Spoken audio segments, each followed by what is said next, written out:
നമസ്കാരം. പഹൽഗാം ഭീകരാക്രമണവുമായി ബന്ധപ്പെട്ട് സ്ഥലത്തുണ്ടായിരുന്ന കച്ചവടക്കാരന്റെ ഇടപെടലിൽ സംശയം. ആക്രമണം ഉണ്ടാകുന്നതിന് വെറും 15 ദിവസം മുൻപാണ് ഇയാൾ കട ആരംഭിക്കുന്നത്. സംഭവ ദിവസം ഇയാൾ കട തുറന്നതുമില്ല. ഇതാണ് ദുരൂഹതയുണർത്തുന്നത്. ഇയാളെ NIA കസ്റ്റഡിയിലെടുത്തിട്ടുണ്ട്. അന്വേഷണത്തിന്റെ ഭാഗമായി ഇതിനോടകം 100ഓളം പ്രദേശവാസികളെ NIA ചോദ്യം ചെയ്തിരുന്നു. എന്നാൽ വ്യാപാരിയെപ്പറ്റി കൂടുതൽ വിവരങ്ങൾ ശേഖരിച്ചാണ് ഇയാളെ കസ്റ്റഡിയിലെടുത്തതെന്നാണ് വിവരം. അതേസമയം പഹൽഗാം ഭീകരാക്രമണത്തിന് മുൻപ് രഹസ്യാന്വേഷണ ഏജൻസികൾ മുന്നറിയിപ്പ് നൽകിയിരുന്നുവെന്നാണ് റിപ്പോർട്ട്. ശ്രീനഗറിലെ താഴ്വരകൾക്ക് സമീപം താമസിക്കുന്നവർക്ക് നേരെ ആക്രമണം ഉണ്ടാകുമെന്നായിരുന്നു റിപ്പോർട്ട്. പ്രധാനമന്ത്രിയുടെ Katra Srinagar train flag off തടസ്സപ്പെടുത്തുകയായിരുന്നു ഭീകരരുടെ ലക്ഷ്യമെന്നാണ് വിവരം. എന്നാൽ പഹൽഗാമിൽ ആക്രമണം നടക്കുമെന്നതിനെ സംബന്ധിച്ച് സൂചനകൾ ഉണ്ടായിരുന്നില്ല എന്നാണ് വിവരം. പാകിസ്ഥാന് മറുപടി നൽകാൻ ഒരുങ്ങുകയാണ് കര, നാവിക, വ്യോമസേനകൾ. 45 മിസൈൽ ലോഞ്ചറുകളടക്കം പുതിയ വ്യോമ പ്രതിരോധ സംവിധാനങ്ങൾ കരസേന വാങ്ങും.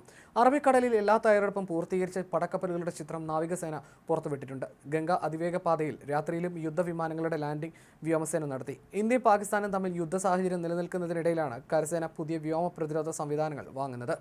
അതിനിടെ ചരക്ക് ഇറക്കുമതി നിരോധിക്കുകയും പാക് കപ്പലുകൾ തുറമുഖങ്ങളിലേക്ക് പ്രവേശിക്കുന്നത് നിരോധിക്കുകയും ചെയ്ത ഇന്ത്യയുടെ നീക്കത്തിന് മറുപടിയുമായി പാകിസ്ഥാനും രംഗത്ത് വന്നു. ഇന്ത്യൻ കപ്പലുകൾ പാക് തുറമുഖങ്ങളിൽ പ്രവേശിക്കുന്നതിന് പാകിസ്ഥാൻ വിലക്കേർപ്പെടുത്തി. ഇന്ത്യയുടെ തീരുമാനത്തിന് മണിക്കൂറുകൾക്ക് ശേഷമാണ് ഈ നീക്കം. ഭീകരർക്കും അവരെ പിന്തുണയ്ക്കുന്നവർക്കുമെതിരെ ഉറച്ചതും നിർണായകവുമായ നടപടി സ്വീകരിക്കാൻ രാജ്യം പ്രതിജ്ഞാബദ്ധമാണെന്ന് പ്രധാനമന്ത്രി നരേന്ദ്രമോദി പറഞ്ഞതിന് തൊട്ടു പിന്നാലെയാണ് പാകിസ്ഥാനിൽ നിന്ന് വരുന്നതോ അല്ലെങ്കിൽ പാകിസ്ഥാനിലൂടെ കടത്തുന്നതോ ആയ സാധനങ്ങൾ ഇറക്കുമതി ചെയ്യുന്നതിനും പാകിസ്ഥാൻ കപ്പലുകൾ തുറമുഖങ്ങളിൽ പ്രവേശിക്കുന്നതിനും ഇന്ത്യ നിരോധനം ഏർപ്പെടുത്തിയത്. ശനിയാഴ്ച വൈകുന്നേരം പാകിസ്ഥാൻ ഇന്ത്യൻ പതാകവാഹക കപ്പലുകളെ ഒരു പാകിസ്ഥാൻ തുറമുഖത്തും പ്രവേശിക്കാൻ അനുവദിക്കരുതെന്ന് ഉത്തരവിട്ടതായി പാക് പത്രം ഡോൺ റിപ്പോർട്ട് ചെയ്തു. ഇതിനിടയിലും യുദ്ധക്കൊതി മൂത്തുള്ള പാക് നേതാക്കളുടെ പ്രകോപന പ്രസ്താവനകൾ തുടരുന്നുമുണ്ട്. സിന്ധു നദീജല കരാർ പ്രകാരമുള്ള വെള്ളം പങ്കിടുന്നത് വഴിതിരിച്ചുവിടാൻ ഡാം കിട്ടിയാൽ അത് തകർക്കുമെന്ന് പാക് പ്രതിരോധ മന്ത്രി ഖ്വാജ ആസിഫ് പറഞ്ഞു.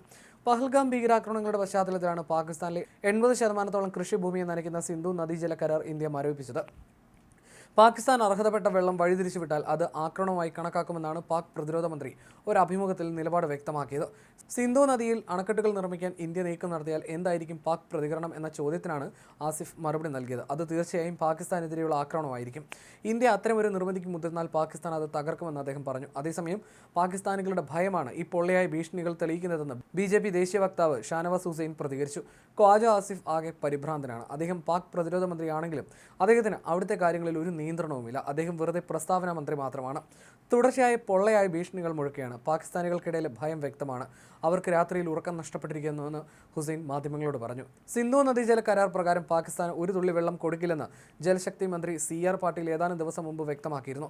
സമീപ ഭാവിയിൽ സ്വീകരിക്കേണ്ട നടപടികൾ സ്വീകരിക്കാൻ നിയമപരവും സാങ്കേതികവുമായ കാര്യങ്ങൾ ഇന്ത്യ പരിശോധിച്ചു വരികയാണ്. കരാർ മരവിപ്പിച്ചതോടെ വെള്ളം എന്ത് ചെയ്യണമെന്ന കാര്യത്തിൽ സ്വതന്ത്ര തീരുമാനമെടുക്കാൻ ഇന്ത്യക്ക് കഴിയും. എന്നാൽ ഇപ്പോൾ മതിയായ സംഭരണശേഷി ഇല്ലാത്തത് കാരണം ഇന്ത്യക്ക് വെള്ളം തടഞ്ഞു നിർത്താൻ കഴിയില്ല.